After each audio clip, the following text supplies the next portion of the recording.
तुम दुनिया में कैसे आए? मैंने कहा कि मैंने दुआ मांगी थी जो अल्लाह रब्बुल इज़्ज़त के यहाँ कबूल हो गई। मगर अब मैं आपसे एक बात पूछना चाहता हूँ कि मैंने ऐसा मंज़र तो कभी नहीं देखा कि आप नमाज़ पढ़ रही थी, बकरियाँ चर रही थी और भेड़िए बैठे हुए थे और वे बकरियों को कुछ नहीं कह रहे थे। मुझे इसका राज समझ में नहीं आया। जब मैंने गौर किया तो मैंने देखा कि जहाँ बकरियाँ चर रही थी वहाँ उस चारागाह के किनारे कुछ भेड़िए बैठे नज़र आए।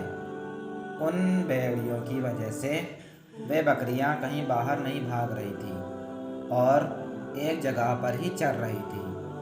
जब उस औरत ने सलाम फेरा और मुझे देखा तो कहने लगी, अब्दुल वाहिद, अल्लाह रब्बुल इज़्ज़त ने मुलाकात वायदा गाह तो जन्नत बनाई है।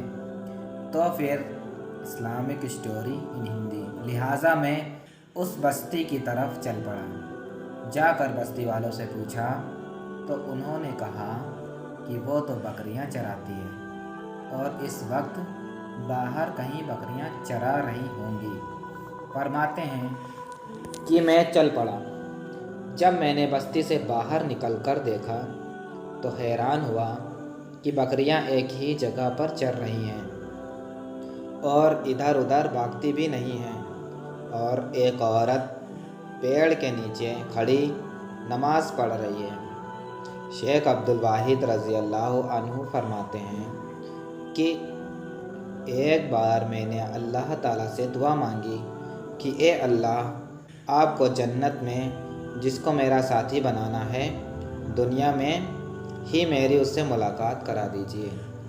फरमाते हैं कि मुझे ख्वाब में बताया गया कि हबशा की रहने वाली एक औरत मेमना में है जो जन्नत में तुम्हारी साथी बनेगी।